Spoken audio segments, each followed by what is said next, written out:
tried to cover up Hunter Biden's involvement with Ukraine. Let me do this, because I think it's valuable that the American people get a sense of what you've refused to answer today. So these are just some of the questions you refused to answer, or have answered with personal attacks on members of this committee.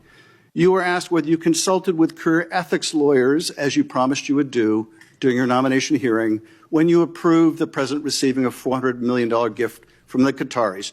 You refused to answer that question.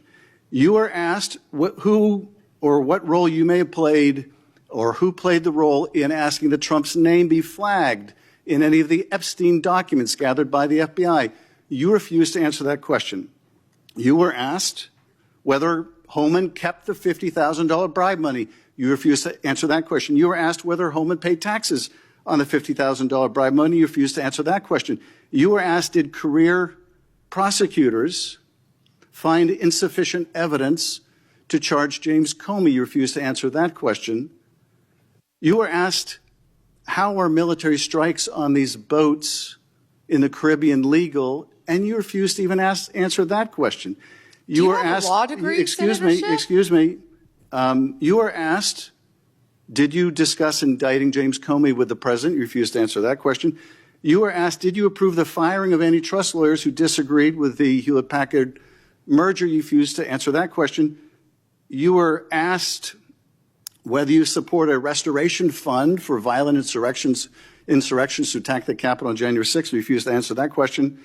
You were asked whether you were firing career professionals, career prosecutors, just because they worked on January 6th investigations. You refused to answer that question. You were asked by my California colleague whether you believe government officials, like immigration officials, have to abide by court orders. You wouldn't even answer that question. This is supposed to be an oversight hearing. Oversight? Excuse me, you can attack me after my time is over. You've attacked all of us, including President Trump, for your entire career. You can attack me later, and I know you've got plenty of canned attacks. We've heard them all day today. Canned attacks on you? This is supposed to be... No one needs a canned attack on you. Regular order, Madam Chair. I'm trying to speak. This is supposed to be an oversight hearing of the Justice Department.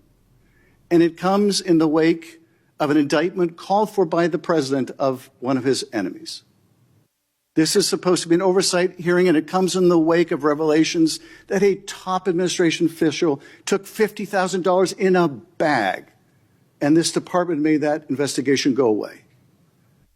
This is supposed to be an oversight hearing when dozens of prosecutors have been fired simply because they worked on cases investigating the former president.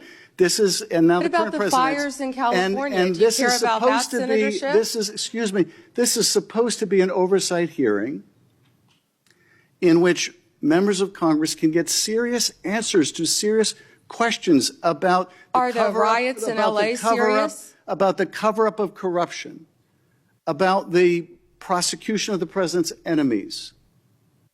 And I think you owe the president an apology. When will it be frankly, that the members of this committee on a bipartisan basis demand answers to those questions and refuse to accept Clearly you're a failed lawyer refuse because to you don't accept, understand when someone can and cannot answer a question. Refuse to accept personal slander as an answer to those questions. Personal slander? With will that, you apologize to Donald Trump back. for slandering him? Personal slander.